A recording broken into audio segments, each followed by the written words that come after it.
Analizar este tema está con nosotros Andrés Díaz, él es investigador de Fundar. Andrés, bienvenido. También está Daniela Aguirre, abogada del Centro Miguel Agustín Pro, también bienvenida. Y vía Skype saludo a Jimena Suárez, ella es coordinadora para México de WOLA. Jimena, bienvenida también. Gracias a los tres por acompañarnos en esta mesa.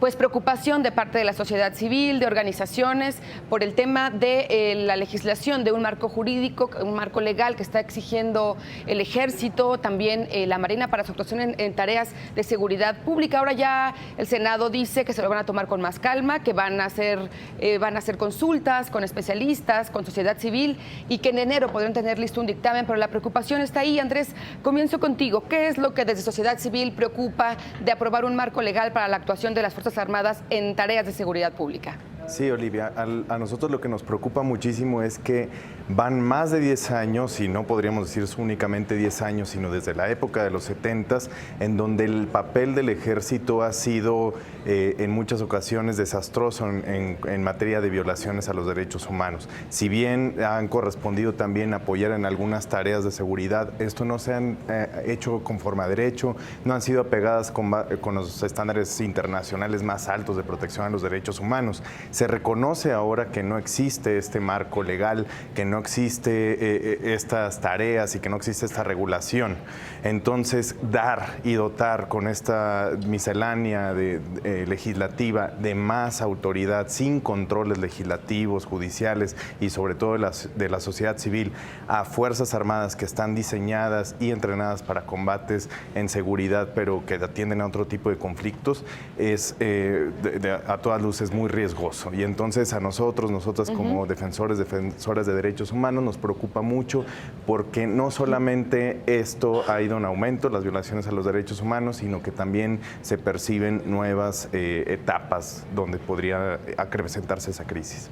Jimena Suárez de WOLA, te saludo y preguntarte entonces qué hay que hacer. Es decir, el Ejército está pidiendo un marco legal, está diciendo que desde hace 10 años, cuando pues, salieron a las calles para estas labores de seguridad pública, pues lo han estado haciendo de forma inconstitucional. Entonces, ¿qué se debe hacer, Jimena? Hola Olivia, buenas noches a todos. Yo creo que lo que se debe hacer primero es reconocer que se trata de un problema muy complejo, que no se resuelve en cuestión de meses. Esa es la primera aclaración que yo haría. Se requiere un debate serio con la sociedad civil y también se requiere un debate que un poco se está dejando de lado, que es no solo cómo enfrentamos esta situación, sino qué ha pasado en los 10 años que el Ejército ha estado en las calles.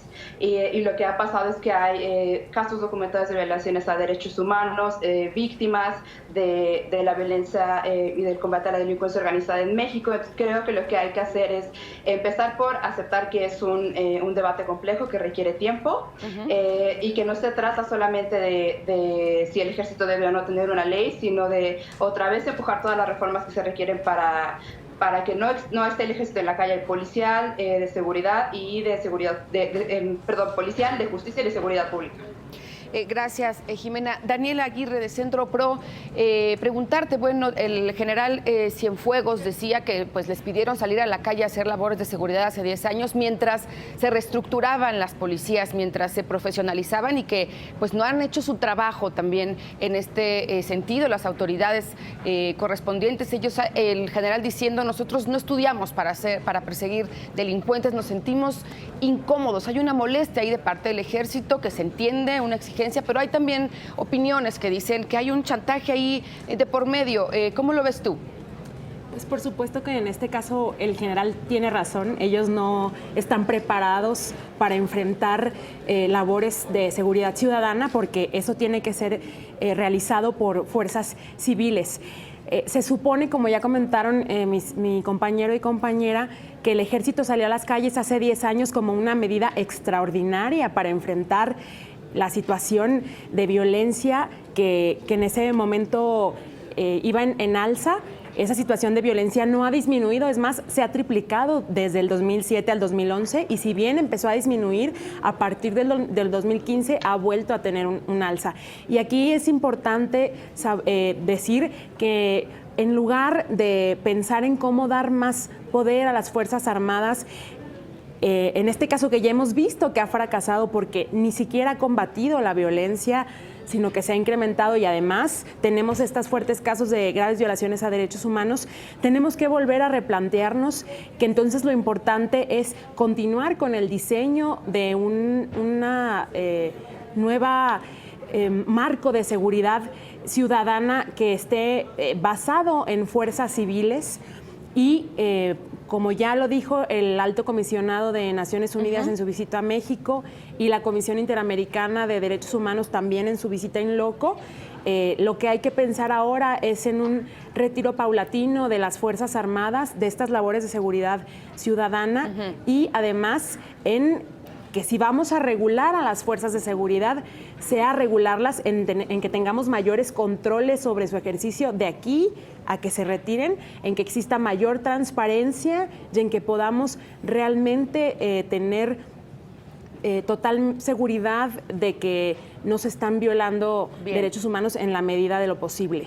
Pues ahí está, lo decía Daniela, tienen que salir de las calles, regresar a los cuarteles de forma paulatina. De la misma manera lo dijo el presidente de la Comisión Nacional de los Derechos Humanos. Las labores de seguridad pública tienen que estar en manos de las instituciones civiles, pero tampoco se pueden regresar de un día para otro porque efectivamente hay lugares en este país con un nivel de violencia tal que no se entienden ya sin la presencia de las Fuerzas Armadas. Andrés, ¿cómo tendría que ser un marco legal que le dé también certidumbre al ejército, pero que no represente la militarización ya indefinida del país? Sí, estamos en una época de muchos cambios legislativos y un marco normativo totalmente cambiante. Este año, hay que recordar, inicia el nuevo sistema penal acusatorio, por el cual todas las investigaciones cambian y en ese sentido se tienen que definir aún más las tareas del ejército, pero sobre todo dejar la parte ministerial a esta fiscalía nueva que va a existir.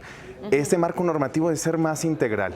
Hoy en día se votó algo de lo de las drogas, de la marihuana. Debe ser un debate público que abarque ese tipo de situación, que abarque también todos los demás posibilidades de violaciones de los derechos humanos. Está estancada también la ley de tortura, la ley de desaparición forzada, en donde el ejército ha sido señalado como prioritario o como de los primeros que también han sido que cometen estos delitos. Entonces se tiene que analizar todo el marco general. Sí se necesita regular todas estas actividades por parte del ejército, pero no sin las voces también de las personas que lo han sufrido. Claro. Ya de eso apelamos nosotros a decir que en la medida en que estas legislaciones se aprueben de manera de fast track, como lo estaban pensando hace unos días, pues va a ser más opaco el resultado y peor.